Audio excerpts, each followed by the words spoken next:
তাড়াতাড়ি আমাকে বাসায় চলে যেতে হবে। আরে এটা কি? এটা তো দেখি সুন্দরই যাচ্ছে। আরে কি ব্যাপার, লোকটা এভাবে আমার দিকে তাকায় চলে গেল কেন? কিছুই তো বুঝলাম না। একটা কাজ করি, ফাঁকার মধ্যে দাঁড়ায় যাই। এই তো মোটরসাইকেলটা এখানে ব্রেক করে দিলাম। আরে এই লোকটা এখানে কি করতেছে? এই লোকের হাফ সাপ তো একদমই ভালো দেখতেছি না। আরে কোথায় যাচ্ছে? পিছু করতে হবে তো। আরে কি ব্যাপার, এই লোকটা আমার পিছু নিতেছে কেন? একটা কাজ করি, তাড়াতাড়ি দৌড়ায় পালাই যাই। আরে কোথায় যাচ্ছ? দাঁড়াও দাঁড়াও, একটা কাজ করি, উল্টা পাশ দিয়ে আমি চলে যাই। আরে তুমি কোথায় পালাবা? আমি তো এখানে আছি, তাই না? ব্যাগটা এখন দিয়ে দাও তাড়াতাড়ি আমাকে, না হলে শেষ করে দিব।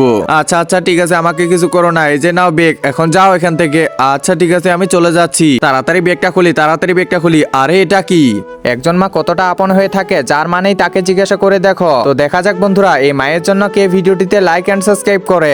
আর যারা মাকে ভালোবাসো না, তারা ভিডিওটি থেকে দূরে থাকো। এখানে তো শুধু একটা কাগজ, কাগজে কি লেখা? Thank you. এর মানে কি আবার? গাড়িটা স্টার্ট দিয়ে দিই। আরে কি ব্যাপার, আমার গাড়ি স্টার্ট পাচ্ছি কেন? থাকো তুমি থ্যাংক ইউ নিয়ে, আমি তাড়াতাড়ি গাড়িটা স্টার্ট দিয়ে চলে যাই। আরে যা সালা, আমি চুরি করতে আসলাম আর আমার সাথে স্ক্যাম হয়ে গেল।